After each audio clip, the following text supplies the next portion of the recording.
Now, next topic in case of toxicology, we will see snake bite and its management, right? Many of the people after snake bite, they die. Okay, they died because of poison, or sometimes they died because of the shock. Okay, because of the fear.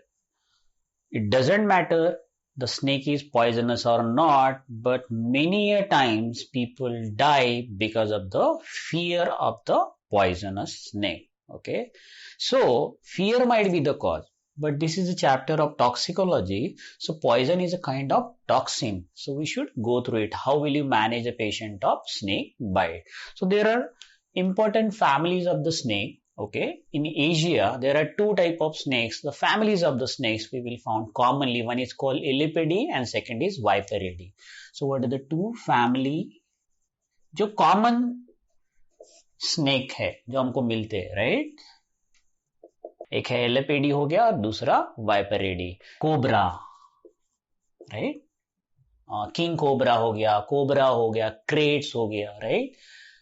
Crate, then sea snake, okay, then corals, okay, coral snake, all these type of snakes, they come under the Elapidae family. So these are the type of snakes which you found in case of Elapidae family. और इनके जो fangs है, जो teeth है जिसमें वो poison डालते हैं, वो short रहते, right? So coral, cobra, crate and sea snake, right? Now whenever we are talking about the snake, we will talk about the venom, okay?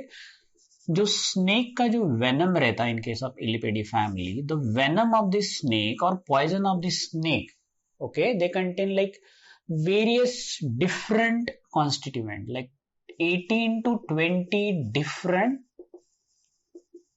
Constituent. यानी जो पॉइजन रहता है, टॉक्सिन है, डिफरेंट टाइप ऑफ कॉन्स्टिट्यूएंट से बना है. Like for example proteins है, proteins में बहुत सारे enzymes, various type of enzymes are there. कुछ टॉक्सिन्स रहते, toxins are again made up of polypeptide chain. तो polypeptide means there is a peptide bond in between the amino acid और बहुत सारे, that's why we call them polypeptide chain. So toxin polypeptide chain से बने, all enzymes are protein है. So these are the like constituents of the, that is called the venom of this particular snake. और क्या रहता है इसमें? In case of Viperidae family, there are like enzyme, and these enzyme are procoagulation enzymes. कौन से enzyme मिलते हैं इनमें? In case that procoagulation enzyme, right? So example of Viperidae, that is Russell viper.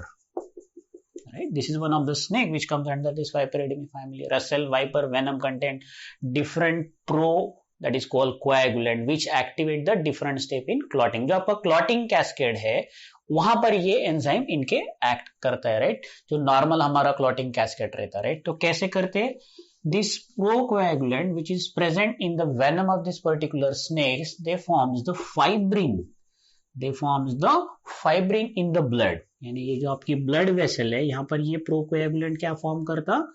Fibrin form करता, right? What it form the fibrin. Okay, so ये जो blood vessel रहती हमारी, यहाँ पर क्या फॉर्म होता? Because of this procoagulant which is present in the venom of that snake, they forms the fibrin, and most of this immediately broken down by fibrinolytic enzyme.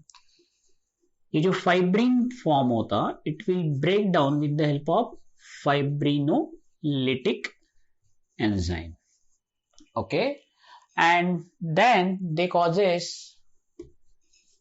DIC. What is DIC? Disseminate intravascular coagulation, जिसको हम लोग coagulopathy बोलते हैं, right? So it is a disseminate everywhere, okay? Intravascular, vessel के अंदर क्या हो रहा है? coagulation हो रहा है. अगर आपकी वेसल है और वेसल के अंदर क्लॉट फॉर्म हो रहे, coagulation हो रहा, तो सर्कुलेशन ब्लॉक हो जाएगा, right? And that patient can die or that tissue can land up into the, that is called ischemia or loss oxygen supply. और क्या रहेगा इसमें? और क्या रह सकता है इसमें? What are the another constituents which is present in the venom? Hemorrhagens भी रह सकते हैं इसमें. क्या रहते हैं? Hemorrhagens. What is this hemorrhagens means? Hemorrhagens, for example, zinc metalloproteinase. Zinc metalloproteinase. Zinc metalloproteinase. What is the work of this zinc metalloproteinase? They damage the endothelial lining of blood vessel. ये अगर आपकी blood vessel है, so this blood vessel अंदर का जो है endothelial cell रहते हैं जिसको हम लोग ट्यूनिका इंटीमा बोलते हैं, उसके बाद ट्यूनिका मीडिया जो मस्कुलर लेयर फॉर्म करता है आपके ब्लड वेसल की, और सबसे बाहर ट्यूनिका एक्सटर्ना. ये जो अंदर वाली लेयर है, right, that is the tunica interna which is made up of endothelial cell से बनी है. Okay, which is made up of endothelial cell. इन सेल का डैमेज करना, इन सेल का क्या करना है, डैमेज करना, right. And because of that there is a, क्या हो जाएगा, ये वेसल वॉल थिन हो जाएंगी and there is a spontaneous haemorrhage. तो आपकी ब्लड वेसल जो है, इस ब्लड वेसल में से स्पॉन्टेनियस हिमरेज हो सकता है, right, because of the damage to the endothelial cell lining. कौन करता है, जिंक मेटालोप्रोटीनेज. ये एंजाइम से, दैट इज हिमोरेजिन जिसको बोलते हैं, जो हिमोरेज करने वाले जो है एंजाइम, इनको हिमोरेजिन्स बोलते हैं.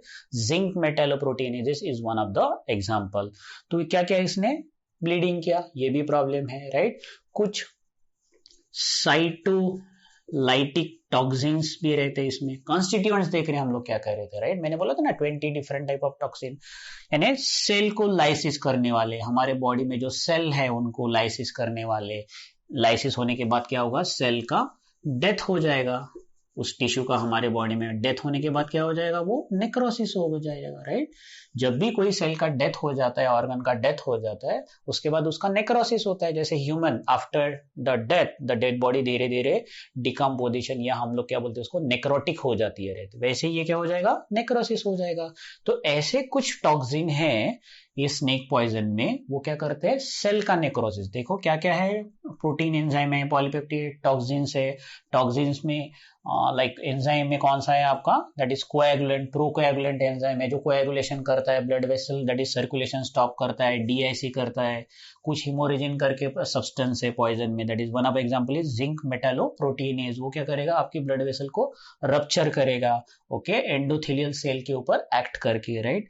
कुछ साइटोटॉक्सिक टॉक्सिन है, वो क्या करते हैं, सेल डेथ और नेक्रोसिस करते हैं, right.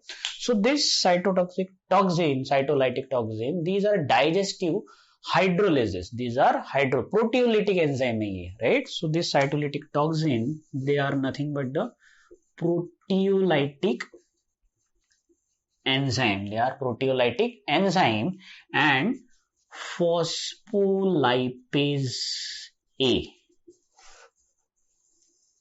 Phospholipase, because the cell membrane is made up of phospholipid. उसको ब्रेक करने के लिए कौन सा एंजाइम चाहिए, साइटोलाइटिक एंजाइम, फॉस्फोलाइपेज. प्रोटियोलाइटिक, प्रोटीन का जो पार्ट होगा आपके सेल मेम्ब्रेन में, वो ब्रेक करेगा. सो ये साइटोलाइटिक टॉक्सिन किससे बना है, प्रोटियोलाइटिक एंजाइम एंड फॉस्फोलाइजेज से बना है, right. And these polypeptide toxin और cytolytic toxin and other factor क्या करेगा, ये जो सेल रहते हैं आपकी बॉडी में, सेल मेम्ब्रेन वगैरह ब्रेक करने के बाद क्या हो जाएगा, इंक्रीज परमिएबिलिटी. फिर यहां से फ्लूइड सेल का बाहर आएगा, राइट. या आपके टिश्यू में सेल है, और परमिएबिलिटी की वजह से सेलुलर फ्लूइड बाहर आ रहा है, सेल का डेथ हो रहा है, सेलुलर बाहर आ रहा है, इंक्रीज परमिएबिलिटी हो रहा है. तो लोकल, उस पर्टिकुलर लोकल साइट में जहां पर ये एक्ट कर रहा है, वहां पर collection of extracellular fluid, क्योंकि सेल के बाहर आया ना, एक्स्ट्रा सेल्यूलर फ्लूइड वहां जमा हो जाएगा, जिसको हम लोग क्या बोलते हैं, इडिमा. क्या बोलते हैं हम लोग उसको, oedema. What is oedema, collection of extracellular fluid. यहाँ रीजन क्या है, क्योंकि वेनम में, पॉइजन में, राइट, वेरियस एंजाइम है, जिसमें एक कौन सा एंजाइम है, साइटोलिटिक एंजाइम, जो सेल को तोड़ता है, उसके सेल मेम्ब्रेन को, which is made up of phospholipase and proteolyse. तो सेल, आपकी बॉडी के जो ऑर्गन है, टिश्यू है, जो सेल से बने, वो फूट कर क्या करेंगे, उसमें से फ्लूइड बाहर निकालेंगे और एक्स्ट्रा सेल्यूलर फ्लूइड बढ़ जाएगा, और वहां क्या होगा, इडिमा होगा, स्वेलिंग होगा वहां पर, right. They may destroy all the cell membrane. जैसे सेल मेम्ब्रेन डिस्ट्रॉय हो गया तो क्या हो जाएगा, टिश्यू भी डिस्ट्रॉय हो जाएगा, right. So this phospholipase they destroy the cell membrane, right? So there are like various type of phospholipases है, hemolytic है, myolytic phospholipase भी रहता है, एक phospholipase A है, phospholipase A2 है, different type of, मैंने बोला ना how many 18 to 20 different constituents they make the poison, right? What is their function? They damage the cell membrane, they damage the endothelium. Some phospholipase A2 they damage specifically muscle cell को damage करने वाले जो enzyme है cytolytic enzyme वो phospholipase A2 है, lipases A2 है, जिनको मायोलिटिक बोलते हैं. मायो मींस मसल को डिस्ट्रॉय करने वाले मायोलिटिक फॉस्फोलाइपेज. सो आरबीसी को भी डिस्ट्रॉय कर सकते हैं, नर्व्स को डिस्ट्रॉय करते हैं, right? So these are the destroyable, हर सेल को डिस्ट्रॉय कर रहे हैं, right? Now there are some another constituent जिसको हम लोग बोलते हैं न्यूरोटॉक्सिन रहते हैं उसमें. कुछ अब सेल के हो गए, एडिमा कर दिया, उसके बाद मोस्ट इंपॉर्टेंट कोएगुलेशन कर दिया, राइट? अब pre synaptic and post synapse, यानी ये नर्व है, यहां पर सिनेप्स फॉर्म हो गया है, राइट? सो ये pre synaptic post synaptic neurotoxin रहते हैं, राइट? दीज आर न्यूरो, यानी नर्व सेल पे भी एक्ट करने वाले टॉक्सिन रहते हैं, जिसको हम लोग बोलते हैं न्यूरोटॉक्सिन. यानी पॉइजन में देखो सेल को भी डैमेज करना है, कोएगुलेशन कैस्केड भी डैमेज करना है, राइट? प्लाज्मा मेम्ब्रेन एडिमा भी करना है, मसल सेल को भी प्रॉब्लम होना है, right? Myotoxin that is phospholipase A2, nerve के लिए भी टॉक्सिन है उस पॉइजन में, right? So these are the snake like Elapidae and Viperidae. अगर उनका आपने पॉइजन स्टडी किया, सारे जो पॉइजन में एंजाइम में आपकी बॉडी के ऑलमोस्ट हर सेल पर क्या करते हैं? डैमेज इफेक्ट करते हैं. नर्व सेल तो सबसे ज्यादा इंपॉर्टेंट है. सिनेप होने के पहले प्री सिनेप्टिक न्यूरोटॉक्सिन भी और पोस्ट सिनेप्टिक न्यूरोटॉक्सिन भी. प्री सिनेप्टिक न्यूरोटॉक्सिन जैसे एलिपेडी और सम वाइपरेडी दोनों में है, राइट? सो वो सेम है, this phospholipase that is A2 से ही बने हैं. यानी नर्व सेल को डैमेज करने वाले, मसल सेल को डैमेज करने वाले टॉक्सिन जो एंजाइम है प्रोटीनेशियस, वो किससे बने हैं? Phospholipase A2. That also damage the nerve ending. किसको डैमेज करते? सिनेप्स होने के पहले ही. और यहां पर फिर डेंड्राइट्स रहता है, राइट? और यहां पर आपकी दूसरी नर्व सेल है, तो सिनेप्स होने के पहले ही इस नर्व एंडिंग को डैमेज करते हैं. प्री सिनेप्टिक बोल सकते हैं हम लोग को. तो नर्व क्या रिलीज करती है? Acetyl choline. Okay, it release the acetyl choline neurotransmitter. तो एसिटिल कोलिन रिलीज होगा क्या? There is no release of acetyl choline. तो ये कौन से हो गए आपके? Pre synaptic neurotoxin. Post synaptic neurotoxin, pre synaptic neurotoxin आपके एलिपेडी में भी है और वाइपरेडी में है, right? Post synaptic neurotoxins they are present in Elapidae only. Okay, post synaptic neurotoxin that is only present in LPD, not in, that is called viper snake में वो नहीं रहेगा. This polypeptide they again compete with acetylcholine receptor. अब post synaptic यानी कौन से? यहां कुछ नहीं करेंगे. सिनेप्स कहां फॉर्म होता है? आपका ये जो बल्ब है और आपका जो डेंड्राइड है, this is called synapse. This part is called synapse. तो यहां एक्ट होने वाले प्री सिनेप्टिक है और यहां एक्ट होने वाले पोस्ट सिनेप्टिक है, राइट? सो पोस्ट सिनेप्टिक जो न्यूरोटॉक्सिन है किसमें? एलिपेडी में है. न्यूरोमस्कुलर जंक्शन पे एक्ट करते हैं, right? And they causes the paralysis. सामने सेंसेशन ही नहीं जाएगा, पैरालिसिस हो जाएगा, राइट? सो ये हो गए वेरियस टाइप ऑफ न्यूरोटॉक्सिन्स है, माइलोटॉक्सिन है, बहुत सारी चीजें हैं पॉइजन में that is harmful for. Like कौन से? If we revise it, all like almost all are proteinaceous enzyme. Toxin सारे पॉलीपेप्टाइड है, they are made up of amino acid. Procoagulant वाले वाइपर में, रसेल वाइपर में वो क्या करते हैं? They forms the fibrin and because of that disseminate intravascular coagulation होता है. हिमोरेजिन्स करके जो प्रोडक्ट है टॉक्सिन है. One example they give zinc metalloprotein. वो क्या करता है? एंडोथेलियम सेल डिस्टर्ब कर देता है, because of that there is a haemorrhages. फिर साइटोलाइटिक टॉक्सिन हो गए जो प्रोटियोलाइटिक एंड फॉस्फोलाइपेज ए, फॉस्फोलाइट जो सेल को डैमेज करते हैं. A2 स्पेशली डैमेज किसको करता है? मसल सेल को. A2 आपका दैट इज किसको और डैमेज कर सकता है? That is which one? That is called nerve cell को. नर्व सेल के दो टाइप के ये रहते हैं, एक post neural that is called synaptic and एक pre synaptic neurotoxin.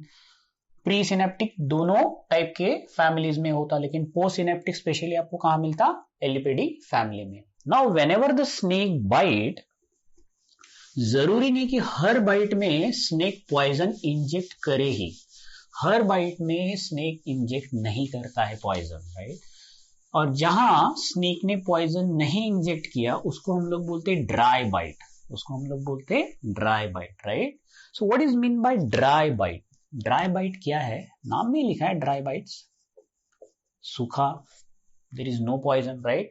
A proportion of bite do not result in injection, जहां पर वेनम इंजेक्ट नहीं होता, जिसको हम लोग क्या बोलते हैं, dry bite. 50% of the bites they are the dry bite, okay. So जो वाइपर स्नेक्स रहते, वाइपरिडी वाले, 50% to 60% ऑफ द टाइम उनके जो बाइट रहते ड्राई बाइट्स होते, यानी 10 में से 5 लोगों को जब वो बाइट करते वो ड्राई बाइट रहते, right. So large cell on the basis of the size, हम लोगों को लगता है कि लार्ज साइज का अगर स्नेक होगा तो ज्यादा पॉइजन इंजेक्ट करेगा, स्मॉल होगा तो कम होगा, but it is not like that, okay. It depends upon the condition, okay. But the venom of small young viper, याद रखना है, साइज पे डिपेंड नहीं है वेनम, कि स्नेक कितना बड़ा है, स्नेक कितना छोटा है, इस पे डिपेंड नहीं है, okay. Venom of small and young, that is important. Young जो वाइपर है, छोटा but young, young is very important, वो ज्यादा टॉक्सिक है, वो ज्यादा टॉक्सिक है। हम लोग बोलते हैं ना लंबा स्नेक है, बड़ा स्नेक है तो ज्यादा पॉइजनस होगा, नहीं। डेंजरस कौन सा रहता, अगर वाइपर आप लोगे स्नेक जो कॉमन है, तो जो यंग वाइपर स्नेक रहता है, राइट, साइज स्मॉल ही रहेगी, यंग रहेगा तो वो ज्यादा डेंजरस है, right. So this is all about how the toxicity will affect. अब बाइट होने के बाद कौन से साइन और सिम्टम्स दिखते हैं? Snake sign means that is in official scientific language, symptoms which is in local language, okay। सबसे पहले आफ्टर द स्नेक बाइट क्या दिखता है आपको? लोकल पेन, जहां बाइट हुआ वहां पर दर्द होना चालू हो जाएगा, that is called the local pain. Pain कैसा भी रह सकता, बर्निंग रह सकता, एकिंग पेन, थ्रॉबिंग पेन रह सकता। साइट पे पेन होगा, जहां पर स्नेक ने काटा वहां पर पेन होना चालू हो जाएगा। धीरे धीरे धीरे धीरे वहां के सेल में से क्या हो जाएगा, एंजाइम में से एक्स्ट्रा सेल्यूलर फ्लूइड बाहर आएगा, फिर वहां लोकल इडिमा हो जाएगा, धीरे धीरे वहां पर स्वेलिंग आ जाएगा, राइट, जहां पर बाइट हुआ है, राइट। और वो स्वेलिंग कैसा रहेगा? टेंडर रहेगा। Tender is the sign, tender यानी ऐसा टेंस रहता है और पेनफुल रहता है। अगर आपको पूछा कि how will you elite the pain of that particular patient, तो आप उसको पूछोगे नहीं आपको पेन हो रहा है क्या, पेशेंट तो बोलेगा पेन हो रहा है करके। So talk with your patient और धीरे से आप वहां टच करके देखो, उसको अवेयर मत करो पेशेंट कि आप वहां टच कर रहे हो, राइट। एंड अनअवेयरली अगर आपने उसको प्रेस किया और वहां patient will show the sign of pain, इसका मतलब है टेंडरनेस है, इसका मतलब है टेंडरनेस है, जिसको हम लोग हमारी लैंग्वेज में, सिम्टम्स की लैंग्वेज में क्या बोलते हैं? Pain sign is tender, that's the difference, that's the difference.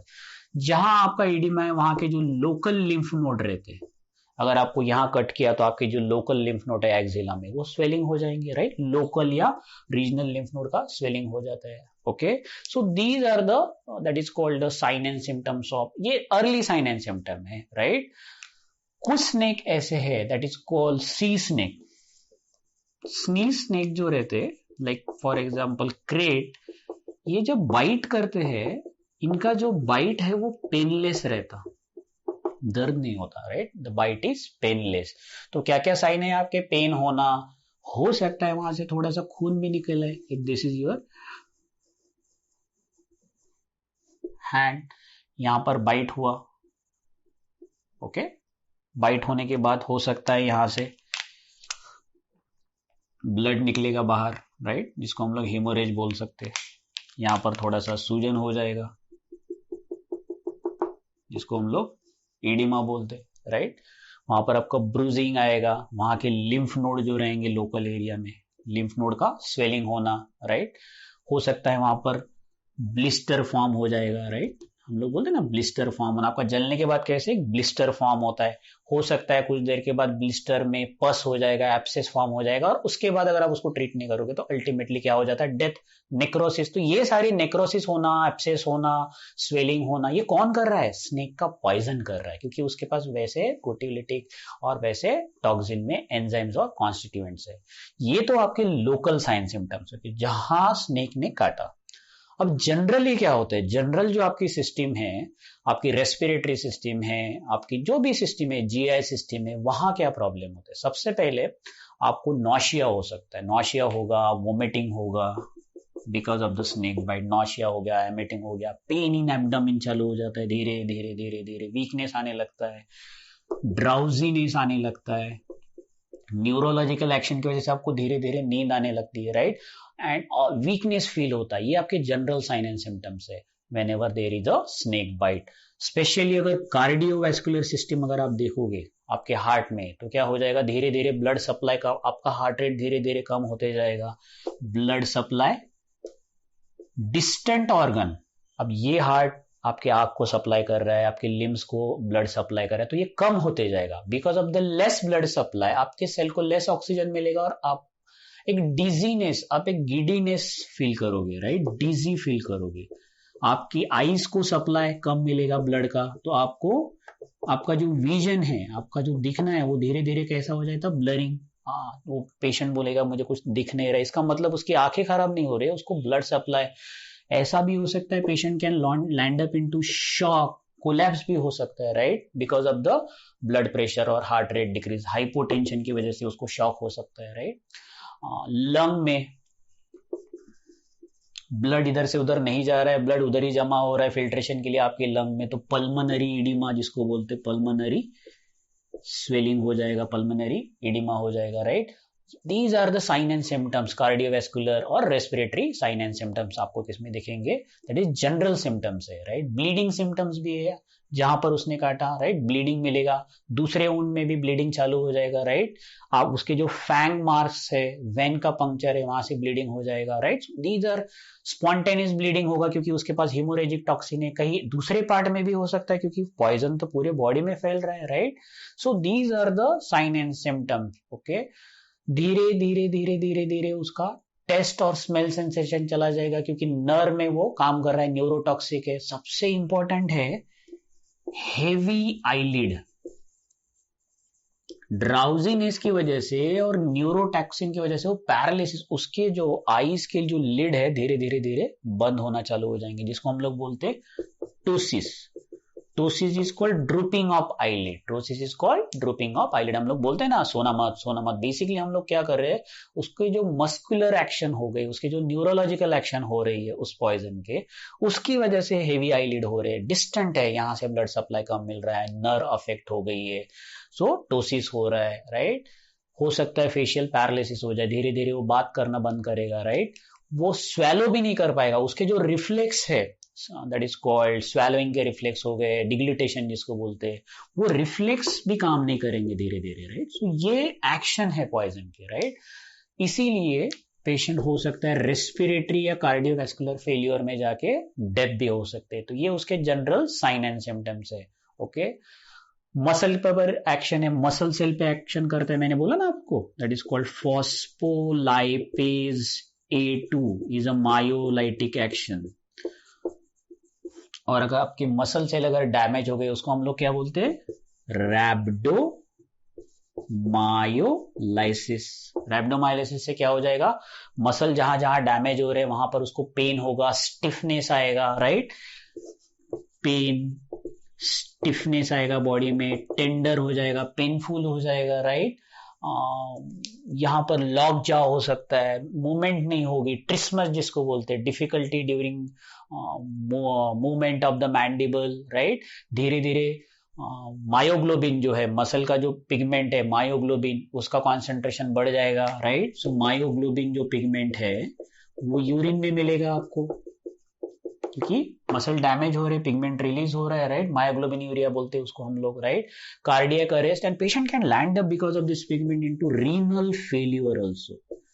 क्योंकि ये सारी चीजें ब्लड में की फिल्टर तो किडनी में होनी है. सो एक्यूट रीनल फेलियर हो जाएगा because of the poisonous snake bite. Okay, so usually this rhabdomyolysis occur in Viperidae में से जो रसेल वाइपर है उसमें ये हो सकता है, राइट. सी स्नेक्स में भी होता है बट रसेल वाइपर में रैप्डोमायोलाइसिस ज्यादा होता है.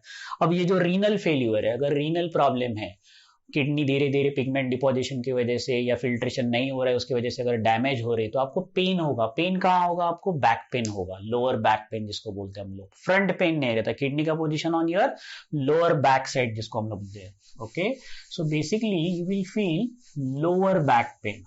उसको अगर किडनी से अगर आपको प्रॉब्लम, कोई भी किडनी का अगर स्टोन भी अगर आपको होगा ना तो भी आपको लोअर बैक पेन होता है किडनी की वजह से, राइट. ब्लड में से, यूरिन में से ब्लड जाएगा जिसको हम लोग बोलते हैं हिमैचूरिया. एक तो हम लोगों ने ऑलरेडी देख लिया हीमोग्लोबिन यूरिया, मायोग्लोबिन यूरिया. क्या हो रहा है? किडनी फेल्यूर अगर हो रहा है उसका मतलब क्या क्या हो रहा है? यूरिन फॉर्मेशन कम हो गया, right. Back pain, lower back pain हो रहा है, ब्लड जा रहा है, हिमैट्यूरिया हो रहा है, हीमोग्लोबिन यूरिया हो रहा है, राइट. मायोग्लोबिन यूरिया हो रहा है, यूरिन कम यानी ऑलिगो यूरिया. धीरे धीरे तो यूरिन पास होना ही बन जाएगा जिसको एन्यूरिया भी बोलते हैं हम लोग, राइट. और फिर बिकॉज ऑफ दैट अगर यूरिन अगर बाहर नहीं निकल रहा है तो जो नाइट्रोजनस वेस्ट प्रोडक्ट रहते हैं हमारे जो बॉडी में तैयार होते हैं because of the digestion of protein, वो जो यूरिया है या अमोनिया है उसका कॉन्सेंट्रेशन आपके बॉडी में बढ़ जाएगा, राइट. उसको हम लोग क्या बोलते हैं? Uraemia. And that is not good. Uraemia अगर हो गया that is not good. So these are the problem. Endocrine भी प्रॉब्लम है, राइट. आपकी जो ग्लैंड है रसेल वाइपर स्पेशली आपकी पिट्यूटरी ग्लैंड पे ब्लड सप्लाई करेगा, एड्रिनल ग्लैंड पे ब्लड सप्लाई कम करेगा, तो patient can land up because of the endocrine problem, right. So acute phase रहेगा, क्रॉनिक फेज के प्रॉब्लम रहेंगे. तो ये सारा जब कुछ हो रहा है तो आप मैनेज कैसे करोगे? Okay, management is very important. How will you manage the snake bite? Snake bite हम लोग किस तरह से मैनेज करते हैं, राइट. सबसे पहले तो फर्स्ट एड है. First aid treatment is very important. When you manage any snake bite first aid देना है वहां पर. ओके, फिर उसको ट्रांसपोर्ट करना है हॉस्पिटल में, राइट. एंड इन हॉस्पिटल वहां पर उसका क्लिनिकल असेसमेंट होगा,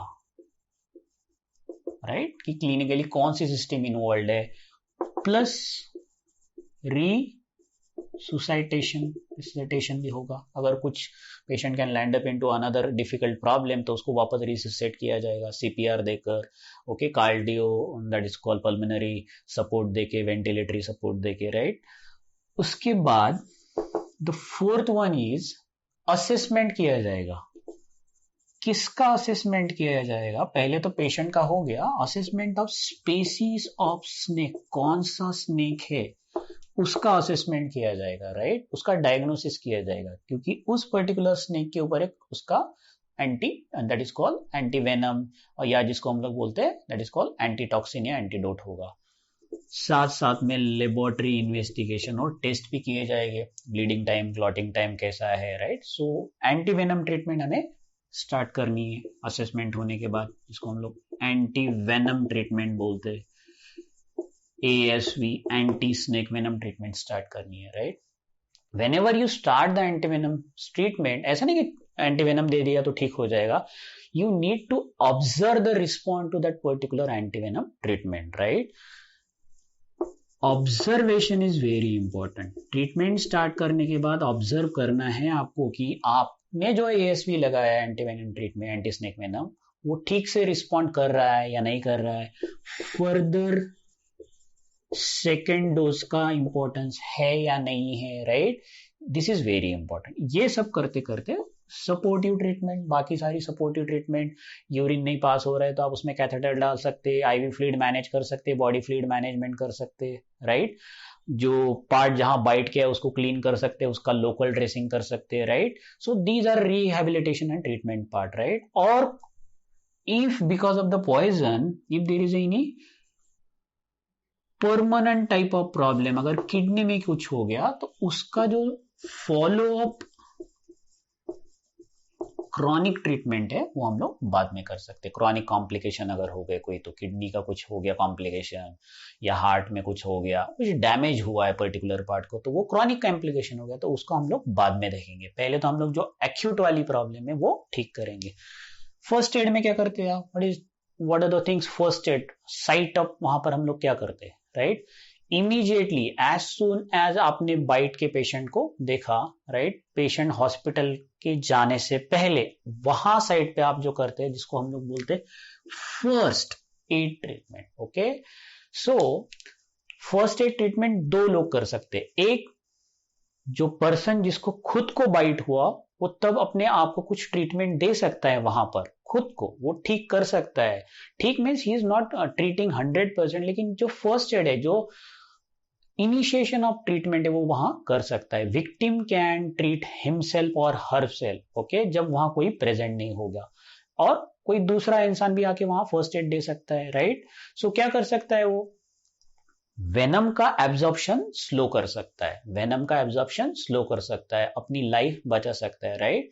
सो सबसे पहले वो डिस्ट्रेसिंग जो सिम्टम्स है उसके, शॉक वाले, जो फियर वाले, वो कम करेगा, right? And then during that time if somebody is there, transportation के लिए अवेलेबल है, तो उसको वो कॉल कर सकता है, right? So this is he can do, that is called the, and other person can do, okay, reassurance करना, राइट? उसको बेड पर या वहां पर जो भी ट्रांसप्लांटेशन के लिए अवेलेबल है उसके ऊपर उसको ठीक से उसको लाइंग डाउन पोजीशन में उसको बिठाना, ये सब वहां पर हम लोग कर सकते हैं, या वो भी खुद कर सकता है, right? So this is called first aid treatment, right? Some of the method they are useless, okay, जो बोलते हैं ना, लोकल कट करो उसको, लोकल इंसिजन करो, प्रिक करो, उसके ऊपर कट करो तो वहां से पॉइजन निकल जाएगा। These are not really the useful method, ये यूजलेस मेथड है, okay? Sometime it is a dangerous method. Cut करते करते अगर आपकी आर्टरी कट हो गई तो पॉइजन से बाद में जाएगा, 4 दिन के बाद, आर्टरी से 2 मिनट में चला जाएगा, राइट? सो लोकल इंसिजन और prick at the site of bite is dangerous treatment, right? और कुछ ट्रीटमेंट है, जैसे सकिंग, मूवीज में दिखाते हैं पॉइजन सक कर दो, that is again not the good method, attempt to suck the venom out of the wound, right? कुछ लोग कुछ that is called porous stone use करते, वो स्टोन उसको लगाते so that it can absorb, that's what they are thinking, right? So बहुत सारी treatment है, okay, but these are useless treatment, right?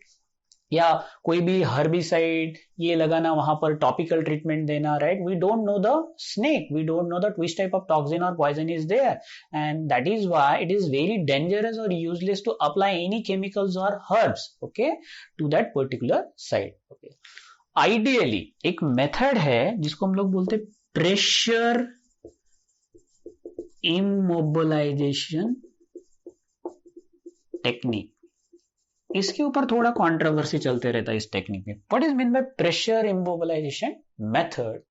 Ideally क्या किया जाता है, elastic and stretchy crepe bandage, कम से कम वो 8 से 10 सेंटीमीटर वाइड होना चाहिए और बहुत लंबा, like 4 to 5 metre long, that is use. This bandage is bound firmly around the entire bitten limb. हम लोग उसको यहां बाइट करने के बाद पूरे लिम्ब के ऊपर उसको इक्वल प्रेशर से हम लोग उसको बाइंड कर सकते हैं या रैप कर सकते हैं। उसे टाइट नहीं करना है, आपको सिर्फ बाइंड करना है, राइट? सो फिंगर से लेके उसके जॉइंट तक, from proximally to the rigid joint, और वहां पर आप नीचे कुछ सपोर्ट लगा सकते हैं so that he can not bend, वो मूवमेंट नहीं करेगा। सो उसको हम लोग बोलते हैं स्प्लिंट लगाना, राइट? सो फॉर एग्जाम्पल यहां पर बाइट हो गया, तो यहां पर आपको क्या करना है, कुछ ऐसी लकड़ी या कुछ तो भी जो रहेगा फ्लैट सरफेस रखना है, और उस फ्लैट सरफेस के साथ उसको क्या करना है, आपको रैप करना है। आई एम नॉट सेइंग कि टाइटली बांधना है करके, जिसको हम लोग क्रेपिंग बोलते हैं। वो रैप करके क्या किया आपने, उसको इमोबिलाइज कर दिया। अब वो द पेशेंट और that victim cannot move his finger और हैंड, तो क्या होगा, अगर वो मूवमेंट नहीं करेगा तो ब्लड सप्लाई इधर उधर नहीं जाएगा ज्यादा, so that poison will not move further, ये हो सकता है, राइट? सो वो मोमेंट आपने क्या किया, इमोबिलाइज किया है, यहां बाइट किया तो यहां से यहां तक, but that should be immediate. इसको बोलते हैं हम लोग प्रेशर इमोबिलाइजेशन मेथड, ओके? ये हम लोग कर सकते हैं वहां पर फर्स्ट एड पे, राइट? देन ट्रांसपोर्ट करो, ट्रांसपोर्ट में जो एम्बुलेंस है वहां पर आप उसको ऑक्सीजन दे सकते हैं या आईवी फ्लूइड लगा सकते हैं, right? Then whenever clinical assessment के लिए आप जाने के बाद एयरवे, ब्रीदिंग, सर्कुलेशन आप देखो उसका नॉर्मल है कि नहीं है, लेवल ऑफ कॉन्शियसनेस कैसा है, इफ रिक्वायर्ड सीपीआर भी दे सकते हैं, राइट, कार्डियो प्रोटेक्टिव रिससिटेशन भी हम लोग कर सकते हैं सीपीआर अगर patient is not really the conscious. तो ये क्लिनिकल असेसमेंट एंड रिससिटेशन आप बहुत इंपॉर्टेंट है। उसके बाद जो फिजिकल एग्जामिनेशन होता है पेशेंट का, राइट, जो ट्रांसपोर्ट होने के बाद हॉस्पिटल में होगा, लाइक बिटन पार्ट का एग्जामिनेशन करना, राइट, कैसा बाइट है, डीप बाइट है, उसके मार्क्स कैसे है, स्वेलिंग कितना बड़ा है, टेंडरनेस है या नहीं है, लोकल एरिया में लिम्फ नोड बड़े हो गए या नहीं हो गए, इडिमा है क्या, पल्स है क्या, आर्टेरियल पल्स, और सबसे इंपॉर्टेंट यहां अगर बाइट किया तो हो सकता है मायोग्लोबिन जो है, मसल का जो टॉक्सिन है, मसल में जाने के बाद क्या हो जाएगा, there is a release of muscle और there is a breakdown of muscle cell, जिसकी वजह से क्या होगा, कंपार्टमेंट सिंड्रोम हो जाएगा, right. If this is your hand, if you see the cross section of hand, यहां पर समझ लो बोन है ये, यहां पर कुछ मसल है, यहां पर कुछ मसल है, राइट। तो because of the lysis of the muscle cell, ये मसल दोनों कंपार्टमेंट स्वेलिंग हो जाएगा। बिकॉज ऑफ द स्वेलिंग, इनके बीच में से जो नर्व और आर्टरी जा रही थी वो क्या हो जाएंगी, कंप्रेस हो जाएगी, right. So patient is land up into ischemia और that is called less oxygen supply, जिसको हम लोग कंपार्टमेंट सिंड्रोम बोलते हैं, राइट। मसल स्वेल हो जाएंगे, एक दूसरे के ऊपर स्वेलिंग की वजह से प्रेस हो जाएगा आपके वेसल्स और नर्व, जिसको हम लोग क्या बोलेंगे, कंपार्टमेंट सिंड्रोम। ये भी आपको देखना है कि वो कंपार्टमेंट सिंड्रोम है कि नहीं, ये हम लोग कर सकते हैं, राइट। कंपार्टमेंट अगर सिंड्रोम है या नहीं कैसे देखते, पल्स देखो आप, अगर मसल वहां टेंस हो गया तो आपको पल्स फील होगी क्या, नहीं होगी, you can not feel the arterial pulses, right. So this is all about what you can clinically assess और रिसुसाइट। फिर आप उसका ब्लड प्रेशर देखो, ब्लड प्रेशर कैसा है, हार्ट रेट कैसा है, right, like any other sign and symptoms, immature है, हो रहा है या नहीं हो रहा है. So this is called a general examination of that particular patient. Now neurotoxin जो है वो कैसे असेस करना है कि जो स्नेक ने बाइट किया उसमें न्यूरोटॉक्सिन है या नहीं है, वो स्नेक न्यूरोटॉक्सिक है या नहीं है। बहुत सिंपल है, मैंने बोला था कि क्या होता है, न्यूरोटॉक्सिन की वजह से उसकी आईलिड और मसल में पैरालिसिस टाइप का इफेक्ट आता है। Ask your patient to look up,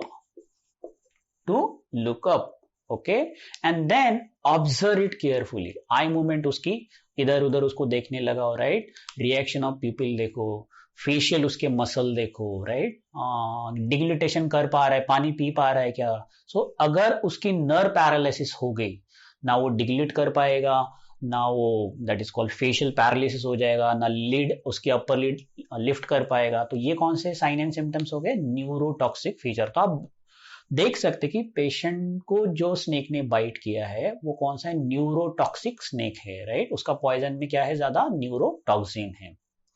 होता क्या है, जो आपके फ्लेक्सर मसल है वो अपना का काम करना बंद कर देते, पैरालाइज्ड हो जाते, राइट, पैरालाइज।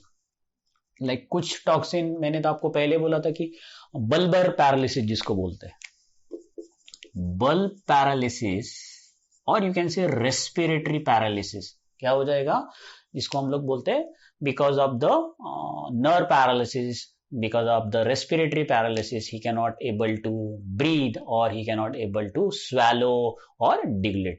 तो ये breath count वगैरह हम लोग काउंट कर सकते हैं in case of whether during the management of your snake bite। अब ये तो हो गया मैनेजमेंट। अब लेबोरेटरी टेस्ट कुछ कर सकते हैं। यहाँ पर सबसे इंपॉर्टेंट लेबोरेटरी टेस्ट कौन सी है, bleeding and clotting time, whole blood clotting time, बहुत इंपॉर्टेंट है ये test, okay. So whole blood clotting test is very important investigation in case of laboratory test. बाकी आप कुछ भी कर सकते हैं, right. There is one more test which is called 20 minute whole blood clotting test.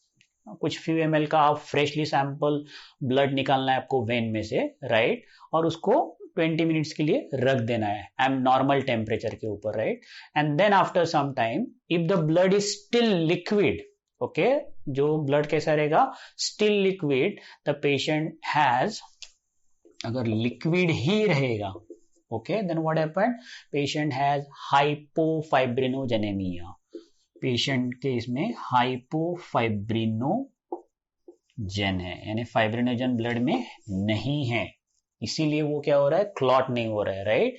So this is venom induce problem, ये venom की वजह से हुआ है, उसका hypofibrinogenemia, right. So these are the test you can perform. या बाकी enzyme आप टेस्ट कर सकते हैं, like amino transferase enzyme, kidney function test कर सकते हैं आप, KFT, LFT, liver function test करना है आपको, बिलिरुबिन और बिलिवर्डिन की लेवल, किडनी में आपको blood urea, serum creatinine, right, ये हमको सारा देखना है। इलेक्ट्रोलाइट बैलेंस हम लोग को, ये बायोकेमिकल टेस्ट हमें सारी करनी है, right. Arterial blood glasses is very important, ABG जिसको बोलते हैं, इन्वेस्टिगेशन हम लोग क्या करते हैं, आर्टेरियल ब्लड ग्लासेस, पीएच देखना है, रेस्पिरेटरी एसिडोसिस हो सकता है पेशेंट को। सो दिस एसिडेमिया अगर हो गया, एसिडोसिस अगर ज्यादा बढ़ गया, then there is a respiratory and metabolic acidosis, right. So whenever you are doing all this laboratory test and you are using antivenom, antivenom है क्या, शॉर्ट में हम लोग देखते हैं what is basically the antivenom. Antivenom are nothing but the immunoglobulin, they are basically immunoglobulin. Usually the enzyme refined FAP2 fragment of immunoglobulin, कौन सा, FAP2 fragment of immunoglobulin, okay। so कौन सा है, refined enzyme FAP2 fragment of immunoglobulin, purified कहां से, serum और plasma, कहां से निकालते हैं हम लोग, हॉर्स में से निकाल सकते हैं या शिप में से निकाल सकते हैं, वहां हम लोग ये बनाएंगे, और ये जो है एंटीवेनम हम लोग यूज करते हैं, right. So there are types of anti-snake venom. One is called monovalent ASV, okay, दूसरा है polyvalent ASV, यानी ये क्या है, FAP2 फ्रैगमेंट ऑफ इम्यूनोग्लोबुलिन है, वो स्नेक का जो वेनम है उसका दैट इज ड्रेडफुल फॉर्म से कम डोज लेके स्नेक के सीरम में डालना और एंटीबॉडी प्रिपेयर कर लेना इम्यूनोग्लोबुलिन, वो इम्यूनोग्लोबुलिन एज अ एंटीवेनम हम लोग यूज कर सकते हैं। सो मोनोवैलेंट है और एक पॉलीवेलेंट। मोनोवैलेंट मींस मोनोस्पेसिफिक, एक स्नेक के लिए जो स्पेसिफिक रहता है, that is called monovalent antivenom, right. तो एक ही स्पेसिस के स्नेक का वो ट्रीटमेंट करेगा। पॉलीवैलेंट जो है that is called antivenom, they treat the venom of several different types of snakes. So these are the type of ASV, monovalent and that is called polyvalent, right? So indication, आप कब antivenom दोगे, हर patient को आप antivenom नहीं देंगे, right. Indication में सबसे पहला इंडिकेशन है अगर कोई हीमोरेजिक साइन अगर आपको दिखना चालू हो गया, राइट, जैसे ब्लीडिंग दिखा आपको, स्पॉन्टेनियस ब्लीडिंग कहीं से हो रहा है बॉडी में से, या कोएगुलोपैथी अगर आपको दिख रही है, राइट, या थ्रोम्बोसाइट का काउंट कम हो गया आपको, ब्लड थ्रोम्बोसाइटोपेनिया कम हो गया, लाइक, तो आप क्या कर सकते हैं, एंटी स्नेक वेनम दे सकते हैं, राइट। दूसरा, आपको टोसिस अगर दिख रहा है, न्यूरोलॉजिकल साइन दिख रहे हैं आपको, न्यूरोटॉक्सिक साइन अगर आपको दिख रहे हैं, राइट, पैरालिसिस आपको दिख रहा है, then you can start that is called antivenom. ये हो गया आपके न्यूरल के प्रॉब्लम। अगर रीनल फेल्यूर में जा रहा है पेशेंट, ओलिगोयूरिया है, एन्यूरिया है, राइट, क्रिएटिनाइन बढ़ रहा है, तो आप चालू कर सकते हैं। कार्डियोवैस्कुलर साइन सिम्टम्स अगर आपको दिख रहे हैं, हाइपोटेंशन में जा रहा है, शॉक आपको ये सब ECG में दिख रहा है, कार्डियक अरिथमिया, तो आप क्या कर सकते हैं, ASV चालू कर सकते हैं, राइट। हीमोग्लोबिन यूरिया या मायोग्लोबिन यूरिया, जिसमें डार्क ब्राउन कलर का अगर यूरिन आपको दिख रहा है, right, in case of the test, तो आप क्या कर सकते हैं, ASV स्टार्ट कर सकते हैं, right. Administration of antivenom, right, तो क्या करते हैं, whenever you start the ASV anti snake venom, कोई भी मोनोवैलेंट करो या पॉलीवैलेंट करो, adrenaline is very important during the treatment. During the treatment, adrenaline is very important. This adrenaline should always be ready before anti-snake venom is administered, right?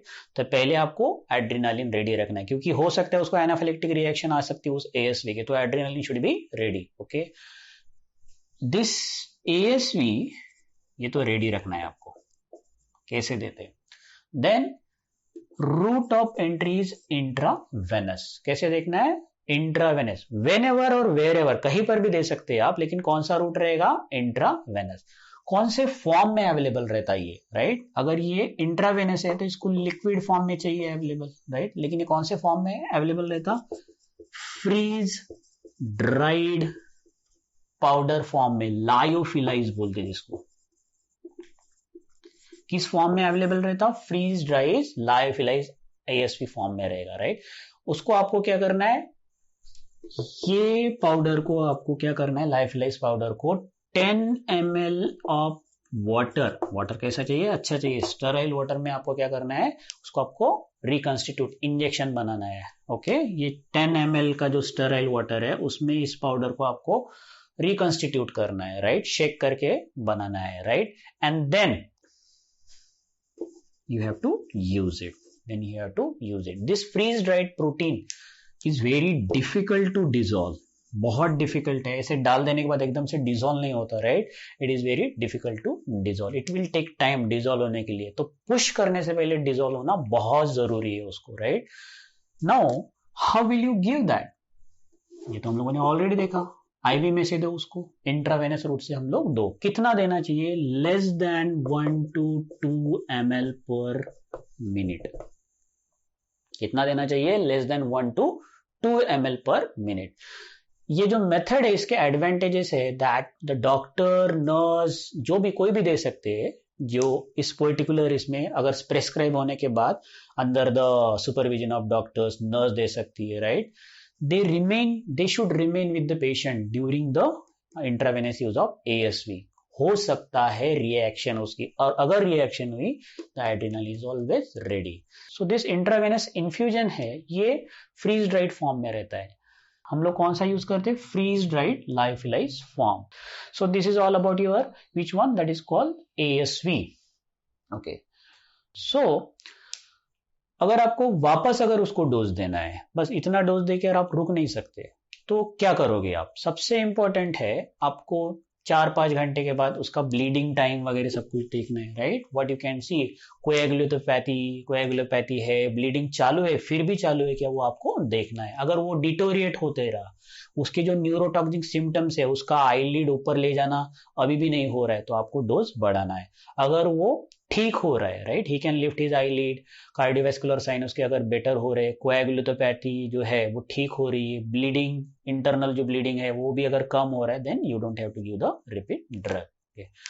If this antivenom drug is unavailable और not available, you can just use the conservative line of treatment. हम लोग कोई conservative line of treatment हम लोग use कर सकते हैं, right? जैसे हम लोग उसको वेंटिलेटरी सपोर्ट पे रह सकते हैं, या उसको हम लोग एंटी एसिड कोलिनेस्ट्रेज हम लोग यूज कर सकते हैं, right? So these are the respiratory. अगर पैरालिसिस है तो हम लोग वेंटिलेशन देना, एंटी कोलिनेस्ट्रेज यूज करना. सो this is very important. Respiratory अगर प्रॉब्लम है, अगर हीमोस्टैटिक, अगर हीमोरेजिक प्रॉब्लम है तो हम लोग उसको बेड रेस्ट देना है. हम लोग उनको बेसिकली क्या करते हैं कि मूवमेंट नहीं करेंगे. थोड़ा सा भी अगर उनको कट हुआ तो हो सकता है ब्लीडिंग ज्यादा हो सकती है, राइट? वहां पर हम लोग इंट्रामस्कुलर इंजेक्शन हम लोगों को अवॉइड करना है. So these are, patient can also land up into shock में जा सकता है, मायोकार्डियल डैमेज में जा सकता है, right? So we have to prevent the hypotension और bradycardia. We can give the atropine, we can give the treated with the help of atropine. So renal failure की हम लोग कंजर्वेटिव ट्रीटमेंट कर सकते हैं, डायलिसिस में ले सकते हैं रीनल फेल्यूर के लिए. Okay, myoglobinuria, haemoglobinuria है, डायलिसिस में जाने के बाद वो करेक्ट हो जाएगा, right? So this is, we can also use the mannitol, right? So to manage the patient of your which one, that is called snake bite.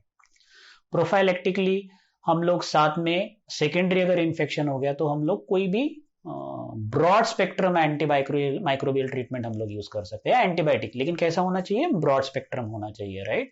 So that it can act on many type of infection. तो ये prophylactic treatment है, because when ever patient is in like another like the condition like this respiratory failure, so chances of secondary infections are more. कभी कभी तो हम लोग को surgical intervention भी करने की जरूरत हो सकती है, राइट? अगर थ्रोम्बोसाइटोपेनिया हो गया या what is that called compartment syndrome हो गया, तो उसको रिलीव करने के लिए हमको इंसिजन करके वो प्रेशर रिलीज करने के लिए we can perform the surgical intervention technique भी हम लोग कर सकते हैं। या डायलिसिस तो हम लोगों ने ऑलरेडी देख लिया, राइट? डायलिसिस करना, दिस इज वेरी वेरी, अगर डायलिसिस कब करोगे आप, अगर रीनल फेलियर के अगर साइन है, लाइक यूरेमिया है, अगर ब्लड में बहुत ज्यादा ब्लड यूरिया सीरम क्रिएटिनिन के लेवल अगर बढ़ चुके हैं, ओलिगो यूरिया है, राइट? क्रिएटिनिन के level like it is more than 6 to 7 milligram हो गई है, create more than 6 to 7 milligram हो रहा है, राइट? यूरिया 200 के अबाउ चला गया, राइट? जो इलेक्ट्रोलाइट है वो इम्बैलेंस हो गए और आपको सिम्टम्स दिख रहे हैं, then you can go for the dialysis also. So this is kind of multi organ failure thing in case of snake bite. So it is not like that I will finish this lecture within like 50 minutes. It is almost a huge topic. इसमें हर एक system का अलग अलग management रहता है, right? But for your exam this much amount of the knowledge regarding that particular snake bite management is very very important. ASV क्या है, monovalent क्या है, बायोवैलेंट कैसा है, न्यूरोटॉक्सिक साइन क्या है, मायोटॉक्सिक साइन क्या है, राइट? कार्डियो प्रॉब्लम क्या होते हैं, कैसे बाइट हम लोग देखते हैं, फर्स्ट एड मैनेजमेंट क्या है. So these are kind of like treatment during the patient of snake bite. So this is how we can manage the patient of snake bite. Thank you.